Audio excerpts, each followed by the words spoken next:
तो आप लोग अपना ओपिनियन जरूर दीजिएगा कि फिजिकल प्रोटेस्ट होना चाहिए या फिर अभी फिर से ही ट्विटर कैंपेन करना चाहिए। हेलो दोस्तों, वेलकम टू डोभाल टॉक। 27 सितंबर 2021 को हम सभी ने एक महा ट्विटर कैंपेन अरेंज किया था, लेकिन अभी तक उस ट्विटर कैंपेन का कोई भी पॉजिटिव रिजल्ट हमें नहीं मिला है। ये ट्विटर कैंपेन इतना बड़ा था कि इसमें 40 लाख से भी ज़्यादा ट्वीट किए गए, फिर भी इस ट्विटर कैंपेन को किसी भी मीडिया चैनल ने कवर नहीं किया। मैं पर्सनली 2-3 दिन से टीवी में न्यूज़ सुन रहा हूँ, लेकिन मैंने एक भी न्यूज़ इस ट्विटर कैंपेन के बारे में नहीं सुनी। हालांकि कुछ न्यूज़पेपर ने इसको ज़रूर कवर किया था और यूट्यूब पे कुछ चैनल्स हैं न्यूज़ के, उन्होंने भी इसे कवर किया था। और जो बड़े बड़े टीचर्स आप लोगों के साथ थे इस ट्विटर कैंपेन में, उन टीचर्स का इंटरव्यू भी कुछ यूट्यूब चैनल्स ने लिया, जिनमें से एक सारे एसके झा सर, जो कि बहुत ही ज़्यादा गुस्से में थे और इन्होंने स्टूडेंट्स के पक्ष में बात की थी। साथ ही में एक आपके नवीन सर है, उनका भी इंटरव्यू लिया गया था, वो भी काफ़ी गुस्से में थे और वो भी स्टूडेंट्स के पक्ष में बात कर रहे थे। तो यार अब बात आती है कि इतना बड़ा ट्विटर कैंपेन हमने कर लिया, कोई भी पॉजिटिव रिजल्ट हमें नहीं मिला,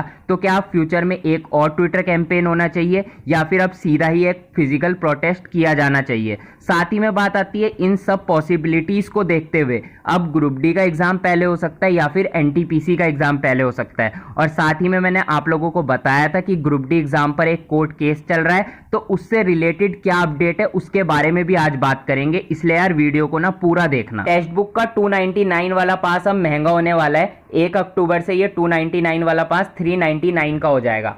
तो यार फालतू में 100 रुपये बढ़ जाएंगे और इतना महंगा पास खरीदने का क्या ही मतलब बनता है अगर ये पास आपको 100 रुपये सस्ता मिल रहा है। तो अगर अभी तक आपने मॉक टेस्ट नहीं खरीदा है तो आज ही जाके मॉक टेस्ट खरीद लो। 299 वाला पास खरीदना, जिसमें मेरा कूपन कोड DT10 लगा देना, तो 299 वाला पास 269 का पड़ जाएगा। और यार अगर 1 अक्टूबर या उसके बाद ये पास खरीदोगे तो ये आपको 399 का पड़ेगा। 100 रुपये आपको ज़्यादा देने पड़ेंगे। तो यार फालतू में 100 रुपये क्यों देने हैं, काफ़ी बड़ा अमाउंट होता है और एक स्टूडेंट के लिए तो यार 100 रुपये बहुत ही महत्वपूर्ण होते हैं। इसलिए यार आज ही इस मॉक टेस्ट को खरीद लो अगर आपने अभी तक मॉक टेस्ट नहीं खरीदा है। लिंक आपको डिस्क्रिप्शन में मिल जाएगा। सबसे पहले मैं बात करता हूँ एनटीपीसी एग्ज़ाम की। जैसे कि हमने उम्मीद रखी हुई है कि एनटीपीसी CBT 1 का रिजल्ट 15 अक्टूबर के आसपास आ जाएगा। अगर 15 अक्टूबर से पहले पहले एनटीपीसी का रिजल्ट आ जाता है CBT 1 का, फिर तो आपका CBT 2 बड़े आराम से 15 दिसंबर के बाद स्टार्ट हो जाएगा, जैसे ही आपका SSC GD का एग्जाम खत्म होगा और आपका ग्रुप डी का एग्जाम इसके बाद लिया जाएगा।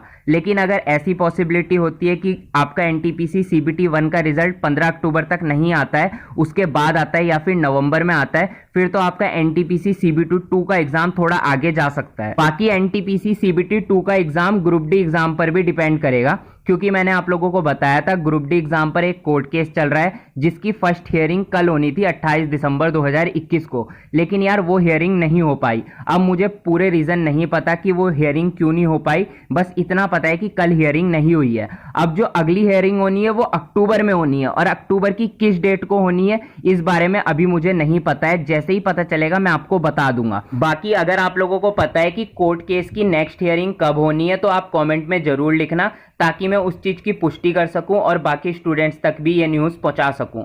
और यार अब एनटीपीसी का एग्ज़ाम ग्रुप डी एग्ज़ाम पर डिपेंड करेगा। अब ये कैसे डिपेंड करेगा मैं आपको समझा देता हूं। अगर ग्रुप डी एग्ज़ाम ज़्यादा दिनों तक कोर्ट केस में फंसा रहता है फिर तो एनटीपीसी का एग्ज़ाम पहले ले लिया जाएगा, लेकिन अगर कोर्ट केस का फैसला जल्दी आ जाता है और एनटीपीसी का रिजल्ट आने में थोड़ा डिले होता है तो फिर पहले ग्रुप डी का एग्ज़ाम लिया जाएगा और उसके बाद आपका एनटीपीसी का एग्ज़ाम लिया जाएगा। तो सारी चीज़ें अभी ये कोर्ट केस पे डिपेंड करती है। कोर्ट केस तो चलता रहेगा, लेकिन एक सोचने वाली बात है, इतना बड़ा ट्विटर कैंपेन करने के बाद भी अभी तक हमें ग्रुप डी एग्ज़ाम से रिलेटेड कोई नोटिस क्यों नहीं दिया गया। बहुत बड़ा ट्विटर कैंपेन था, बहुत सारे टीचर्स साथ थे, 40 लाख से ज्यादा ट्वीट किए गए, लेकिन तभी भी रेलवे बिल्कुल चुप है। तो ये चीजें बिल्कुल सही नहीं हो रही है, स्टूडेंट की आवाज को दबाया जा रहा है। अब एक ही रास्ता बचता है जो कि है फिजिकल प्रोटेस्ट, और फिजिकल प्रोटेस्ट के बारे में बातें चल रही है। मैं भी 2-3-4 यूट्यूबर से बातें कर रहा हूं, हम लोग डिसाइड कर रहे हैं कि कब फिजिकल प्रोटेस्ट करना है। साथ ही में आप लोगों के बड़े बड़े जो टीचर्स हैं वो आप लोगों के साथ हैं। पिछली बार फिजिकल प्रोटेस्ट अच्छे से इसलिए नहीं हो पाया था क्योंकि यार इतने बड़े बड़े फेस आपके साथ नहीं थे, 1-2 फेस थे, बट वो इतने बड़े लेवल के फेस नहीं है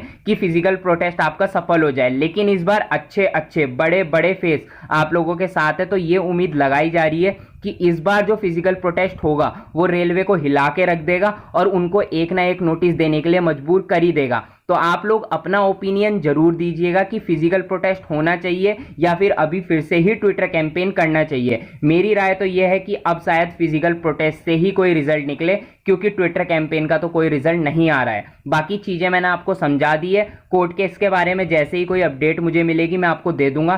तब तक आप खुश रहिए, सेफ रहिए, पढ़ते रहिए। बाय।